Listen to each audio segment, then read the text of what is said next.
Being a continuous civilization so ancient that it began in the Neolithic era and ended in the Classical, you would probably guess that the Egyptians innovated a lot of things.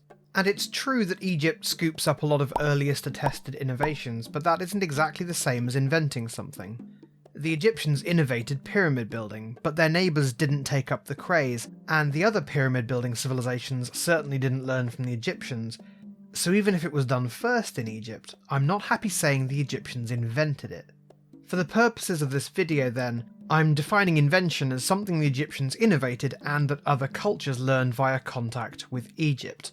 You'll find that a common theme across all of these examples is that contact with the Greeks was how a lot of these ideas reached the wider world, particularly Europe. The Greeks held Egypt in high regard, similar to how the Victorians viewed ancient Rome, or how Oxbridge classicists view ancient Rome, or how fascists view ancient Rome. Believing the Egyptians to be very clever and also possibly wizards, the Greeks learned quite a bit from them, even things which today most people would credit to one Greek or another.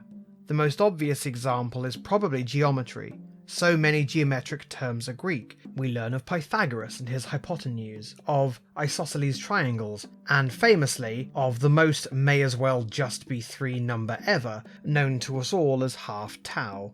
But while the Greeks did innovate much about modern mathematics, they learned the beginnings of geometry from Egypt, where it was used famously in the construction of large, stable monuments, with some less stable ones, but also in agriculture. It was vital to be able to measure the area of a plot of arable land so that with knowledge of the expected yields of each type of seed planted, a harvest could be accurately predicted. The Egyptians had long ago mastered the area formulae of rectangular, triangular and circular plots of land. They hadn't worked out the value of pi, but they came close enough that it made little difference. Again, might as well be 3. Medieval European medicine wasn't up to much. Honestly, it's a miracle our ancestors survived the Industrial Revolution. However, many discoveries made in the late 15th and throughout the 16th century were in part due to rediscovered ancient Greek medical texts. The Greeks, in turn, began their foray into medicine after learning from the Egyptians. Egypt had specialised physicians, including dentists, proctologists, pharmacists and opticians. There's plenty of evidence of invasive surgery too, the benefit of the practice of mummification being that there was some knowledge of where everything in the body was supposed to go, even if not quite what it was all doing. The Egyptians were excising tumours, cysts and cataracts with precision implements. I'm not saying you'd want an ancient Egyptian surgeon operating on you, but the option was there, and I'd probably take it over a medieval doctor throwing leeches at me. Although the modern Latin alphabet, which has been used, advisedly or not, to write languages all over the world, can trace its roots to the Egyptian hieroglyphs, it's not fair to say that the Egyptians invented our alphabet. Even so, the Egyptians were such prolific writers that the Greeks in turn developed a fascination with the practice. Egypt didn't invent paper as we use it now, that has its roots in ancient China, but certainly Egypt's invention of papyrus can be credited with the expansion of literacy in Europe, and papyrus was used extensively until alternatives, paper and parchment for instance, became easier to acquire. Combining the two previous inventions, we take for granted now that physicians learn from written texts. But in an era where much of medicine was inaccessibly mysterious, a healer would learn through apprenticeship, which could be shaky. Ancient medicine was a combination of herbal remedies, casting spells, and occasionally doing things that might look like actual medical practice if seen from a distance. What the healers of one town did might differ vastly from the methods of the town on the other side of the hill. Moreover, we all know that transmitting information by word of mouth results in deviations with each new generation, sometimes to the point where the original information is no longer recognisable. The Egyptians, from very early in their civilization, wrote medical texts, detailing ailments, attempted and successful remedies, and medical experiments. A famous medical text, the Edwin Smith Papyrus, is believed to be a copy of a much older medical papyrus dating to the Old Kingdom. It details abstract cases and includes procedures for suturing, poultices, bandages, and all sorts of techniques commonplace today. Having a text survive for so long meant it was very likely that the techniques had a decent success rate, and it meant that each generation of apprentice physicians had a reference more solid than the deviant reckonings of that one bloke you know.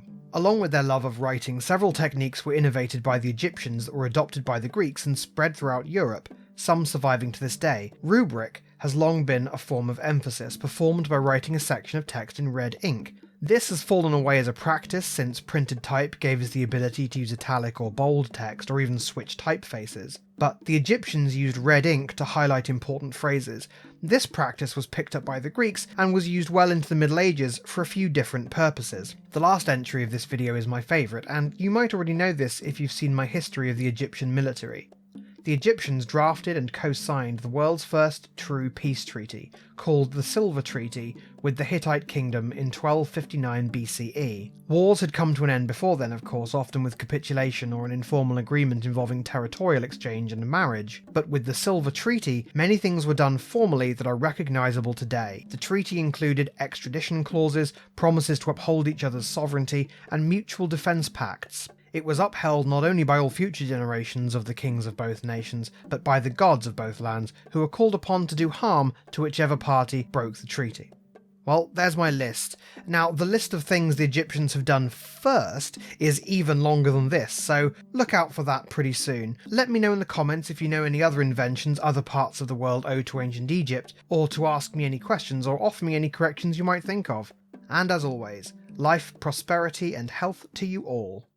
Thanks for watching. Head over to my channel for more, or click here to see what the YouTube demons think you should watch next.